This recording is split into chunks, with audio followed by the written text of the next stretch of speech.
What's up, gang? I'm back. I wanted to do a little video for you guys on a topic that came about today. Today I got a little bit of bad news. Yeah, I think I've stated before that I'm on probation. I had filed a modification to get my probation modified, hopefully get off of probation, maybe get off early. And today I got the news that it was denied. I didn't even get to go into court or anything. The judge just simply denied it. And it's kind of crazy because this case I'm on is so old. And the case I'm on probation right now for, I was sentenced in 2005. So you do the math. That's like, 18 years ago? So, and the reason I'm still doing probation for that, that's what this video is about, because it's kind of a long story. So in 2005, at the time that I was sentenced, I was already serving another sentence for receiving stolen property. And it was a situation where someone stole a debit card from someone, and I used it at the ATM, and they got me for receiving stolen property. So I was doing 18 months in prison for that stolen debit card. And in Indiana, we did, at the time, back what we call the old law, you did 50% of your sentence as long as you had good behavior while you were in prison. So out of 18 months, I did 9 months. Well, while I was doing that 9 months, I had this case pending. Now, this case that I'm on probation for is for counterfeiting payroll checks. I was taking some check software and I of course put it on my computer, and then I would get anybody's payroll check from any business they work for, Walmart, McDonald's, anywhere, and I would look at their payroll checks and get the account number off the bottom of their checks, then put it onto the checks I was making, and just create a check, create a total counterfeit check. But it would work when you went to cash it because it had a legit account number on it with money in it. So most of the places, check cashing places, grocery stores, stuff like that, would cash these checks, and I would give a bunch of these checks to people, have them go cash them, and then I would just give them a small percentage of the money, and I would keep the rest. Well, when they came asking questions to these people, who all ended up being my co-defendants, they all told on me, every one of them, but that's a different story. That's for another time. But anyways, so I'm doing the 18 to 9 months for the ATM card, and they take me back to court to be sentenced on this check case that's pending. So, and when they sentence me to 17 and a half years, and they split it up, 12 years in prison, followed by 5.5 years probation. So, and again, the 12 years in prison with good behavior, I would only do 6 out of the 12, which is 50%. So that's what I get sentenced to. So they send me to get sentenced to that, and then send me back to prison. Now, when I get back to prison, it gets within, about a week of that first sentence being up, which what should happen is when that first sentence is up, I should roll over to the next sentence, the 6 years, the 12 to 6. But instead, the release coordinator comes to me, and she's like, we need to start making arrangements for your release. You're going to be released in a few days. And I was like, look, lady, I just went back to court and got sentenced to 12 more years. And she gets in her computer digging, and she's like, there's nowhere in my computer that says you have 12 more years to do. And I'm like, I know, I just got sentenced to it, lady. I'm telling you, you guys are releasing me early. You're about to make a mistake here. And she won't believe me. She's like, it's not in my computer. You're being released. So sure enough, a few days later, when my release date hit on that 18 to 9 months, bam, they released me. But the thing is, I had a warrant in Florida. So Florida picks me up. They schedule for Florida to pick me up on my release date. Florida picks me up. Now, Indiana don't put a hold on me. They don't put a warrant out for me. They don't put a detainer on me. They don't tell Florida that they want me back when I'm done with their sentence, which what should have happened is I should have legally done the first sentence, the 18 to 9 months, then rolled over to the 12 to 6, and when they were done with me on that, then went to Florida.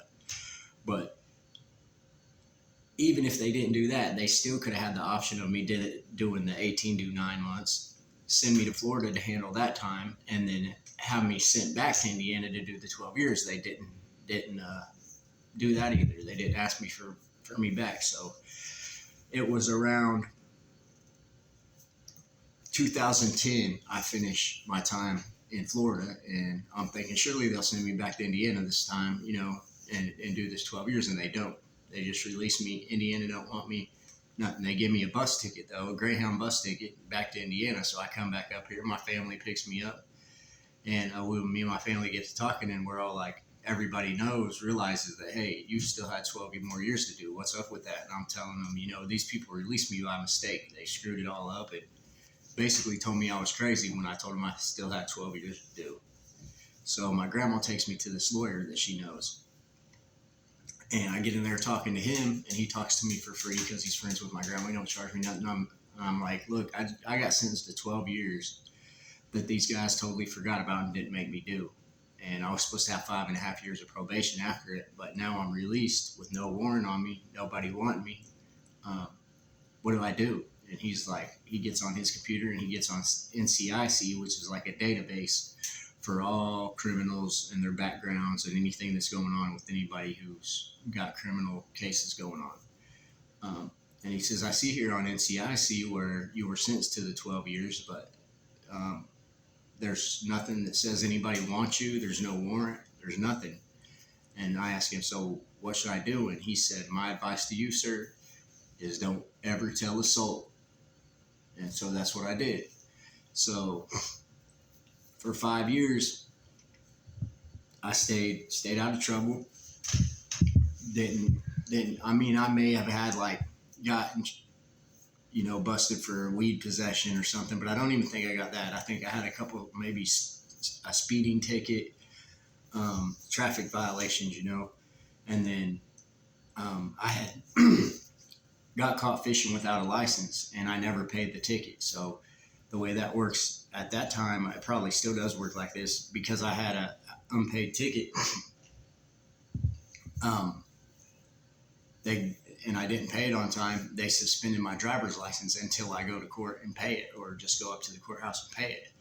And I didn't know this. I didn't know my driver's license was suspended. Well, my town's a small town, and the cops, they know me by face, and the neighborhood I live in this small town is notorious for people dealing drugs. It's just a bad area of the town I'm from.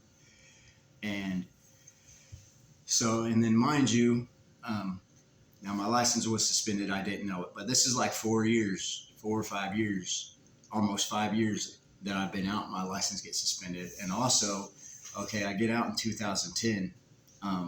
My first and only son, my only child, was born 2014. And so he's about a year after he's born. He's been with me the whole year, and I'm loving being a father. And then all of a sudden, the cops pull me over one day, and their excuse for pulling me over is they said that, for one, I didn't signal within 200 feet of a turn. Well, once we watched the dash cam of the car, that was a lie.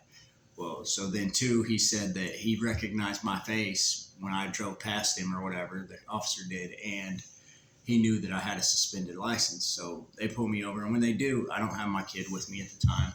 I'm by myself. They find a bag of weed, which was under an ounce, so it was a misdemeanor at the time. And so they take me to jail for the suspended license and the little misdemeanor amount of marijuana.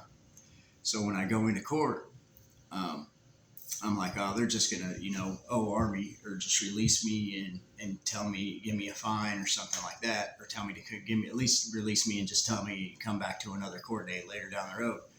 But we get in there, and when we do, the prosecutor's like, Your Honor, I have a probation violation, a petition to violate Mr. Smith's probation I would like to file. And the judge lets him, and he's like, all right, well, is there anything you have to say, Mr. Smith? And I'm thinking, Smith is my last name if I haven't told you guys. And I'm thinking, I'm just going to keep my mouth shut. So I'm like, no. So they send me back to the jail to await a hearing on this probation violation. So once that comes, now everybody's investigated. And mind you, when the prosecutor filed it, he had told the judge, Mr. Smith got out of prison and never reported to the 5.5 years of probation he is supposed to do. So we come back to court for the hearing on the probation violation, and the judge is like, "Is there anything you have to say, Mr. Prosecutor?" Which was Mr. Joseph Boozer, and he's like, "No, sir, I'd like to go ahead with this violation." And the judge had done his homework. He's like, "Well, first of all, Mr. Boozer, I'm dismissing this probation violation because this man has never even done his prison sentence." And he's like kind of getting on the prosecutor's ass. He's like, "Nowhere in America can a man do his probation before he does his prison sentence. You have to," he's just telling him, treating him like a child. Like, "You have to do your prison time first, Mr. Boozer, and then you do your probation." So, and Mr. Boozer's like, oh, he's all discombobulated, and he's like flipping through his paperwork. He's like, "Oh yeah, I want to dismiss I have no argument about dismissing it." And then they get to realize, and they're like, "Oh, we totally forgot this 12 years this dude was supposed to do." So they tell me, they're like, "Mr. Smith, we're sorry, but DOC will be here to pick you up in a few days so you can do this prison sentence that you haven't completed yet." And I'm thinking, this is bullshit. And I'm telling them, I'm like, "You guys can't do that. You can't let me out for 5 years with no warrant or nothing and then come back and be like, oops, we forgot something." Okay, so, but there's nothing I can do.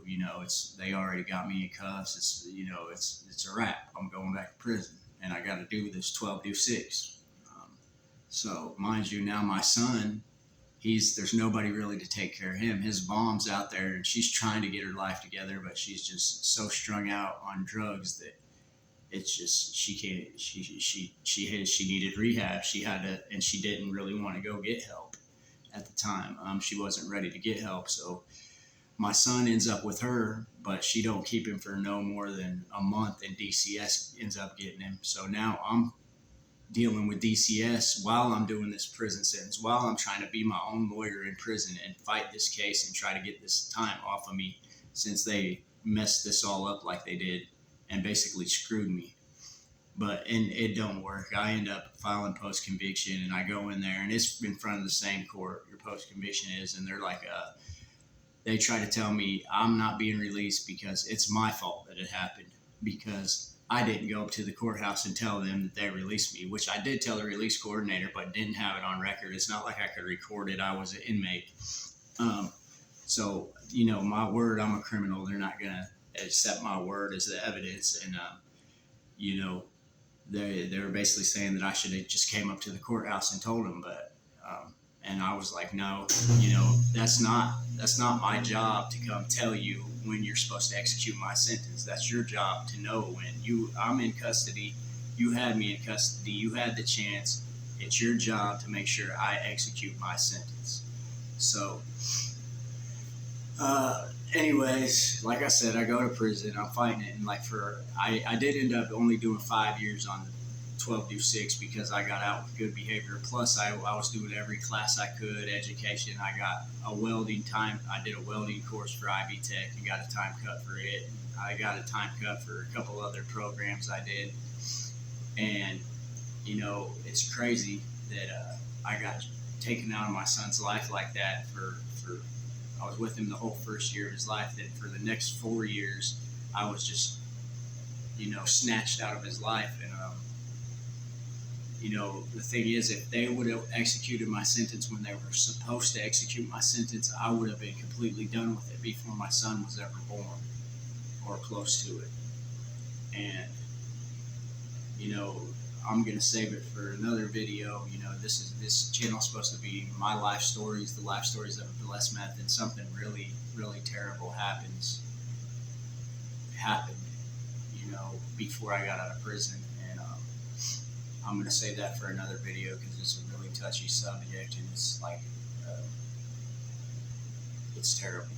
And, so you guys stay tuned, and you'll get to see that, what happened, before I got out of prison, after everything that I just told you. And if you want to look this up, I'm going to put the link for my post-conviction appeal paperwork in the description, and you can probably just click on it and get to the paperwork on that, and you'll be able to read everything that went on in my post-conviction appeal. I never got to get to the Supreme Court because the lawyer they appointed me never filed my petition to take it to the Supreme Court within the deadline time. So he screwed me out of that. And like I said, the next video I'll tell you, the terrible things that happened before I got out of prison. It'll probably break your heart, man. I know it broke mine. And thank you guys. Subscribe to the channel. It's gonna get better. Put any questions you got in the comments, because I know I leave lots of questions to be asked.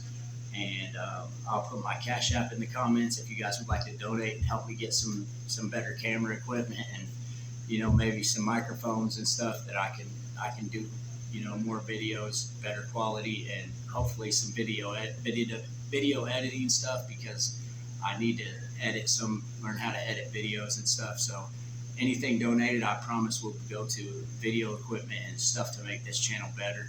Please subscribe, tell your friends about me, and I'll see you next time.